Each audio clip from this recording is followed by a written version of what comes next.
Yellow, this is Jelly. I'm just kind of posting this video to just document my progress in this game. So this is a game called Haven and Hearth.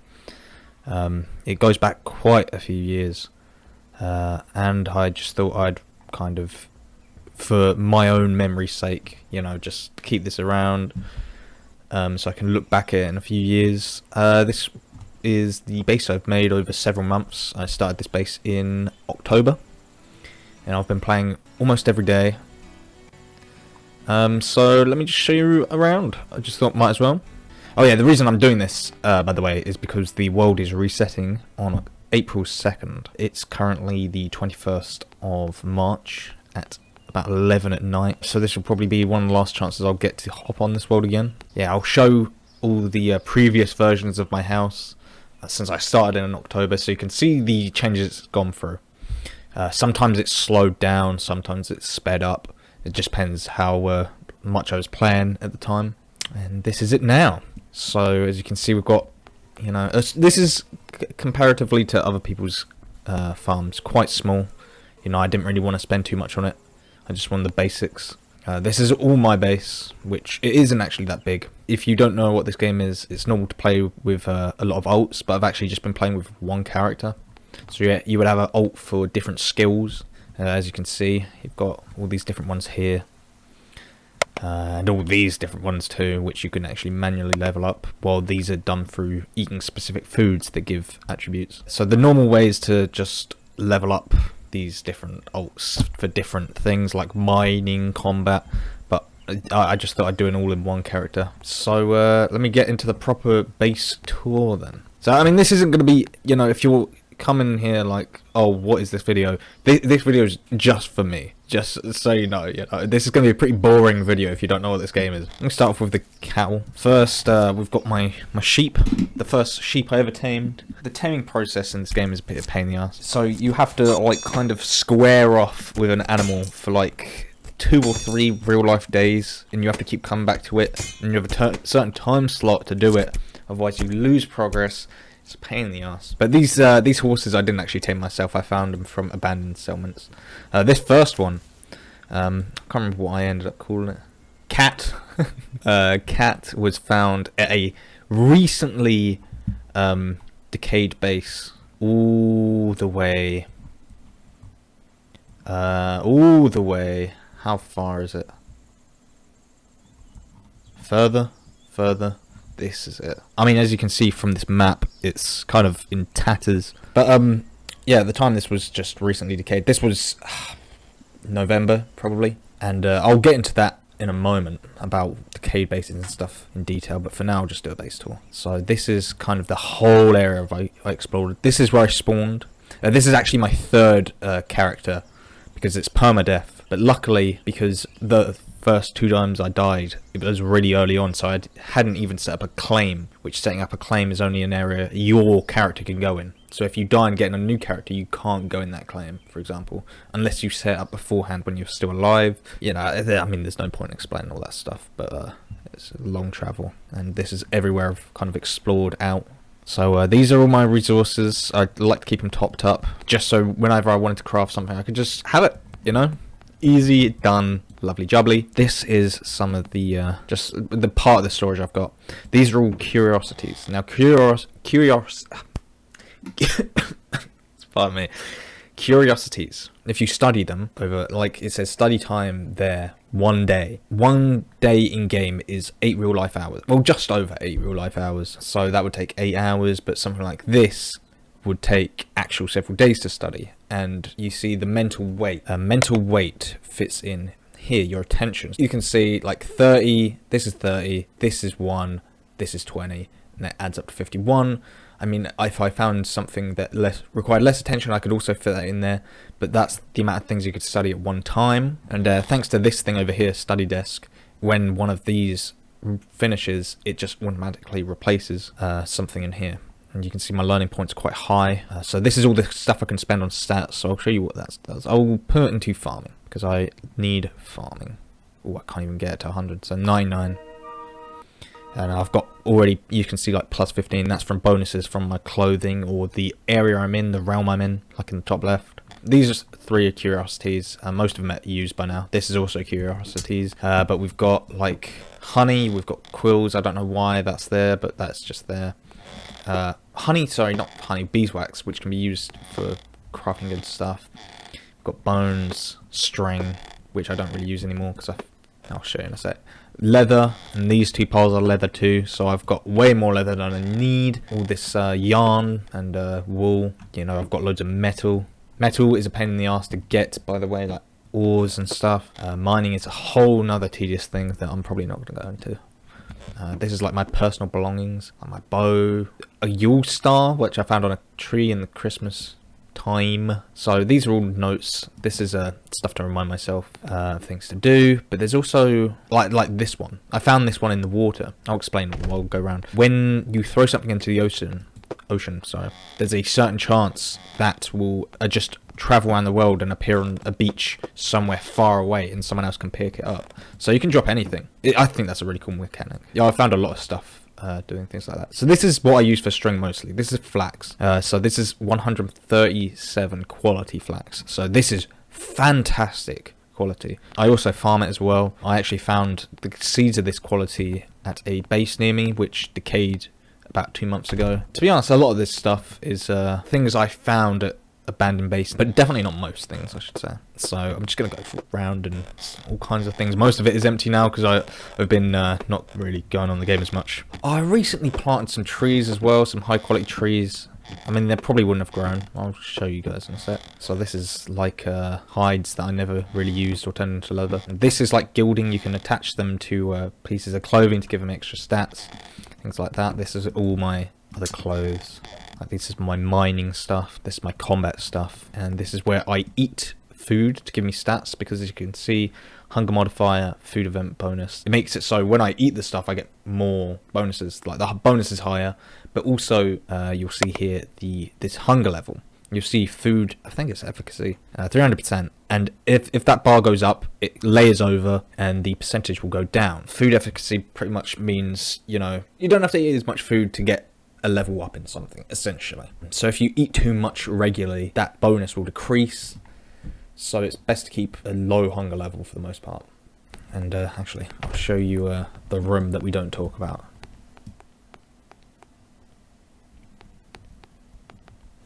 Don't fucking talk about it. Kiln is for clay, ore smelters for ores, and you've got some of these which I never really used. I used them I think once. So, no, sorry, this is to make wrought iron, and this is to make steel. This little tiny thing down here. Steel is probably as far as I'm aware, is the best resource to get in the game. I never actually made any steel because of how tedious it is. So you need to get iron from here. Most ore you actually get only has like a 6% chance of turning into iron, for example. So it takes about an hour to smelt. You put it in here, I can't remember how long it takes in here.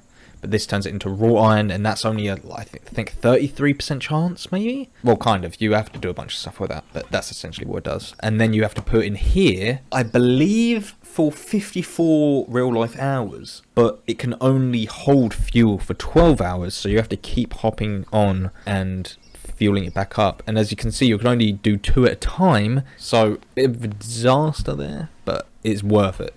Still is very good. It lets you make some great stuff. And tanning tubs. Let me show you this. These are drying racks. After you kill an animal in the game, you skin it, you hang up its hide. It takes 14 real life hours, depending on your quality of your drying wax. It can be decreased. So if I keep speaking weird, I just speak weird. And then you put in a tanning tub for about 30 real life hours before that becomes leather. And then if you want like hardened leather, which is even better leather, you combine it with wax, which wax you can only get from beehives. It's like one every 3-4 days, and that is sped up depending on how much farmable stuff is around it.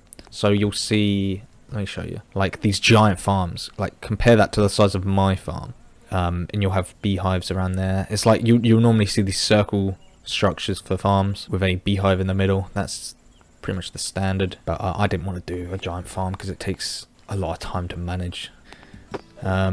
This is my cave. It might be hard to see on the recording, but the thinner lines are natural caves, and then the thicker lines are where I've dug out. Well, not just me, anyone, but I mean these ones specifically around this area are all me. And this is a first level cave, and then below here is a second level cave. And there's some bats there, but I have armor on that makes it so bats won't randomly attack me, which is nice. This giant branching path was not me. This was someone well before me. As you can see, I've put up mining supports here, which take months to decay. This is why mining is kind of complicated, because you need mining supports so you don't have a chance of being caved in, because if you get caved in, you get beaten the shit out of, trapped, or die. But to make the mining supports, you need metal bars. So it's kind of this almost counterintuitive, like really risky thing you have to do to even get the stuff to mine regularly and properly. I mean, I got really lucky and found some a pile of ore in an abandoned house, so I smelted that.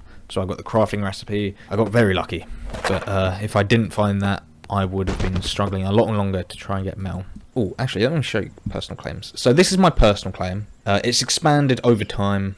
This is an area that no other player can get in, unless they turn on a certain option, I guess, which means they're allowed to go in this zone, but that means they can be tracked by other players, and they leave like scent around the world, and other players don't like criminals in this game. People that steal, you know, they're a threat. So higher level players will normally go after those people that do that. You'll rarely see people ever go in personal claims. I've never seen it happen. But on top of that personal claim, I also have a village claim, which I do let people enter this. My personal claim is still active, so if people come all the way up here, for example, they still can't get past my personal claim. But normally you can make it so people can't enter your village claims, but I did because I didn't just want to be a bastard and make a big chunk of land that no one could get through. So this is a certain area I made just on the literally on the edge of my personal claim. So it's like anything in the white stone square, like this bit next to this sign, is free.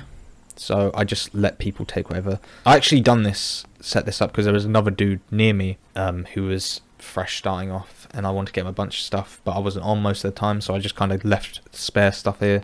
But then I think he died or something. He just stopped coming on. He was on almost all day, every day, and then he just stopped. So I just assumed he died.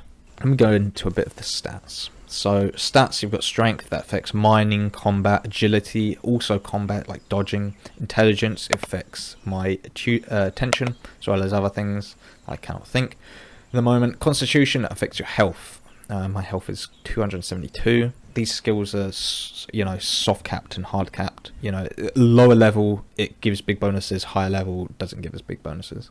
Perception is high. Perception and exploration, where is it? Over here.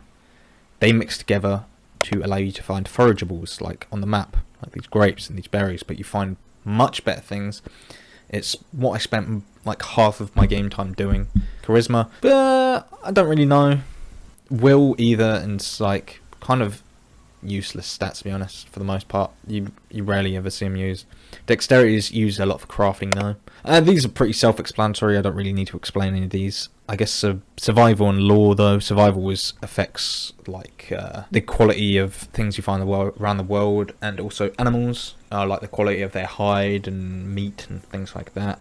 And lore affects magic, but magic's kind of pointless at the moment. You know, the game's still getting updated. It's been around for many years. I was playing this back in 2014 with my brother. Yeah, it still gets like regular updates. So, you know. Right, let's go look at my favourite part of the game, the history.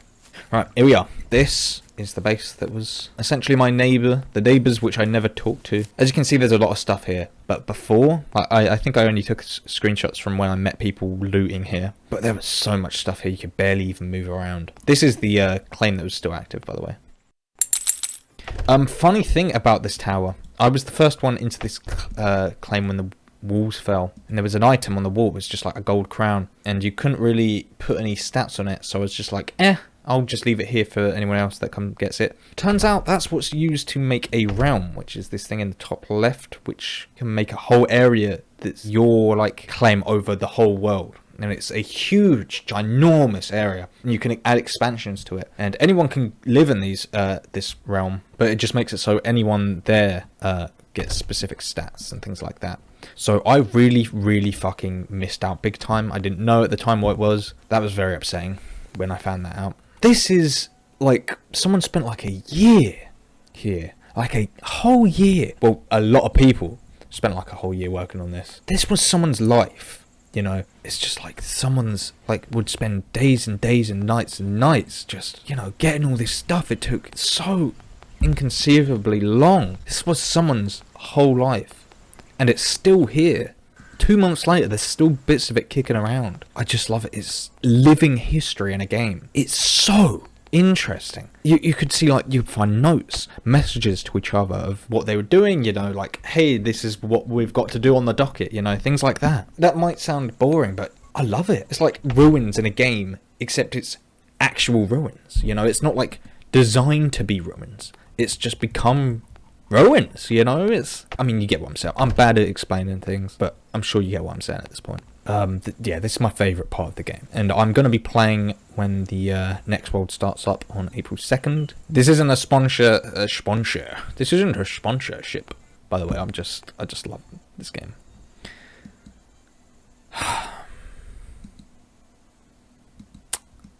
I've really enjoyed these last few months, I gotta say.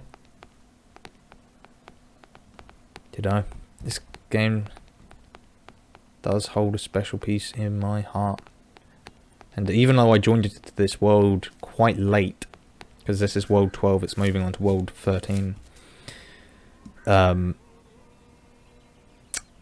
still had a load of fun. It's going to be interesting starting from scratch, because there is none of these history parts, you know. I'm going to be one of the people there, you know. Someone's going to eventually find my base when I stop playing in like a year's time, and they're going to find all these abandoned bits. They're going to find the room that you're not supposed to talk about. You know, I'm just going to become another part of history, just an unknown face in an unknown world, you know what I mean? And I love that. Yeah, thank you. I mean, if you are watching, thank you for watching, I guess. I hope you enjoyed. I mean, if this has inspired anyone to pick up this game, it'd be cool to maybe see you around in the giant ass world. Actually, show world map on screen now. Look at the size of that fucking thing. I mean, even in this video, there's so many things I didn't cover. Inconceivable amounts of things I didn't cover, in fact. But, yeah. This is just, for me, this is just a diary, I suppose. Video diary. See you around. Mwah.